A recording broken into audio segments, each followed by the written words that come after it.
আসসালামু আলাইকুম everyone, welcome back to my channel Nihas lifestyle. নতুন আরেকটি রেসিপি নিয়ে আপনাদের সবার মাঝখানে চলে আসলাম। আজকে আমি আপনাদের সাথে খুব ইজিলি কাচ্চি বিরিয়ানি রেসিপিটি শেয়ার করছি। তো এই রেসিপিটি দেখে আপনারা বানালে খুব ইজিলি এবং খুব সহজে এবং খুব দ্রুত ঘরোয়া পদ্ধতিতে বাসায় কাচ্চি বিরিয়ানি রেসিপি শেয়ার করছি। তো প্রথমেই আমি কিছু পেঁয়াজ বেরেস্তা করে নিয়েছি। এখন ওটাকে বেরেস্তা হয়ে গেলে আমরা এটা বাটিতে উঠিয়ে এটা সাইড করে সরিয়ে রাখবো। তারপর আগে থেকে ধুয়ে রাখা খাসির মাংসে আমরা জিরা গুঁড়া, ধনিয়া গুঁড়া, পেঁয়াজ, আদা, রসুন একসাথে পেস্ট করে রাখা ওটা দিয়ে দিচ্ছি। দেন ওটা পরিমাণ মতো দিয়ে দেবেন আপনাদের মাপ মতো। পরে আমরা এটাতে এক এক করে এখন দিয়ে দিলাম ধনিয়া গুঁড়া, তারপরে আরও অনেক মশলা একসাথে দিয়ে আমরা খুব ভালোভাবে মাখিয়ে নিয়ে কতক্ষণ রেস্টে রেখে দিব। তো এখানে হাফ প্যাকেটের মতো বিরিয়ানি মশলা ছিল, বাজার থেকে কিনে আনা, ওটা দিয়ে দিলাম।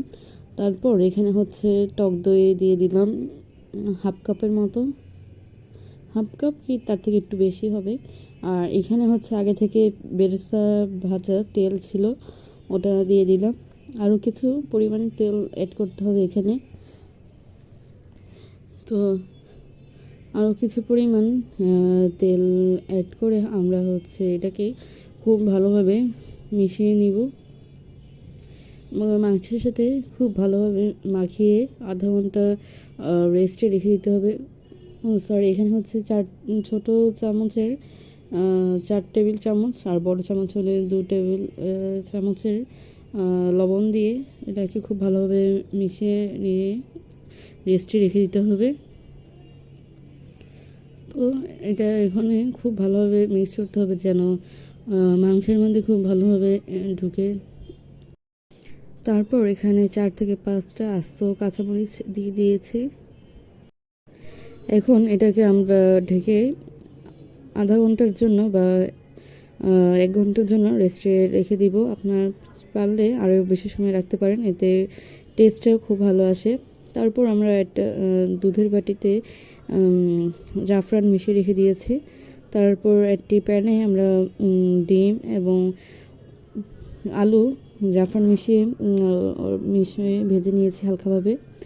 ওটা একটা বাড়িতে তুলে রেখে এখন আমরা একটা গরম পানি বসিয়ে দিয়েছি, দিয়ে আগে থেকে ভিজিয়ে রাখা পোলাওয়ের চাল এখানে সিদ্ধতে দিয়ে দিয়েছি। এতে সামান্য পরিমাণে লবণ এবং তেল দিয়ে দিয়েছি।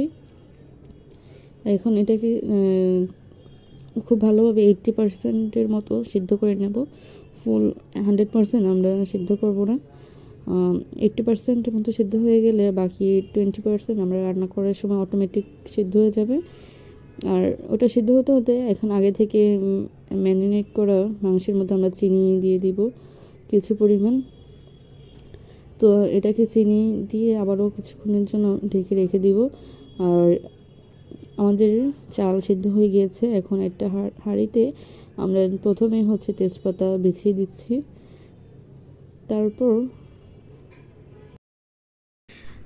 আগে থেকে ম্যারিনেট করা খাসির মাংসটি এখন দিয়ে দিব।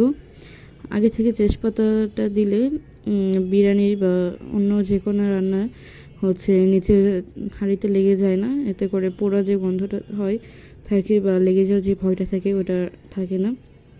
তো এখন আমরা খাসির মাংসটি দিয়ে দিয়েছি।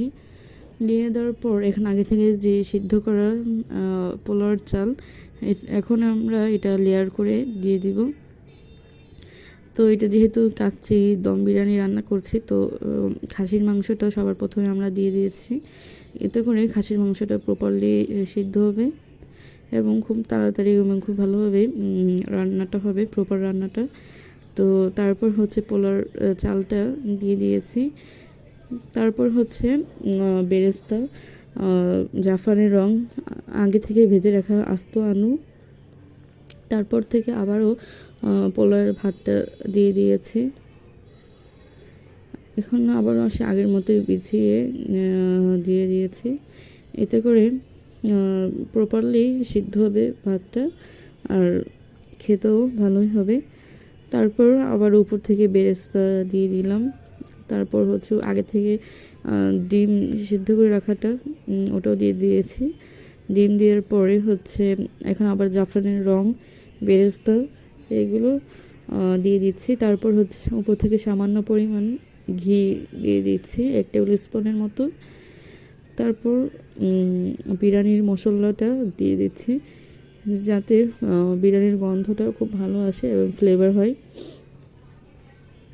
তারপর আবারও লেয়ার করে আগের মতো হচ্ছে ভাতটা দিয়ে দিচ্ছি। মানে হচ্ছে এটা কাচ্চি বিরিয়ানি তো তো একটু লেয়ার থাকবে, 3-4 লেয়ারে থাকে। অনেকে 2 লেয়ারও করে, আবার 1 লেয়ারও করে। আমরা হচ্ছে আজকে 3 লেয়ার করেছি।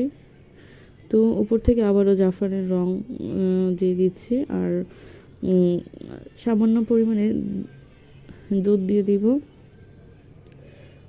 জাফরানের রং দিয়ে দেওয়া হয়ে গেলে আবারও ঘি, দুধ, বিরিয়ানির মশলা এগুলা দিয়ে দিব। আর এটার মধ্যে হচ্ছে আমরা আগে থেকে কেওড়া জল আর গোলাপ জল দিয়ে দিয়েছিলাম, এটা দেখাতে পারিনি, তো আপনারা দিয়ে দিবেন কেওড়া জল আর গোলাপ জল। তো এই তো আমরা বিরিয়ানি মশলা আর একটু উপর থেকে দিয়ে এখন ঢাকনা লাগিয়ে দিলাম। আমরা হচ্ছে আজকে কাপড় দিয়ে ঢেকে দিয়েছি, আপনারা চাইলে আটা মেরেও এটা ঢাকতে পারেন। প্রথম 10 মিনিট আমরা হচ্ছে হাই আঁচে রেখে দিব, তারপর হচ্ছে মিডিয়াম আঁচে রেখে দিব প্রায় 1 ঘন্টার মতো। তারপর লো ফ্লেমে আবারও আধা ঘন্টার জন্য রেখে দিব। তো এই যে আমাদের প্রায় 2 ঘন্টার মতো টাইম লেগেছে কাচ্চি বিরিয়ানিটা রান্না করতে। এই যে আমাদের রান্না পরে বিরিয়ানির লুকটা। ভাতটা একটু বেশি সিদ্ধ হয়ে গিয়েছিল, তো তার জন্য রাইসটা এমন দেখা যাচ্ছে। তো সো গাইস, আজকে কেমন লাগলো সবাই জানাবেন বিরিয়ানি রান্নাটা।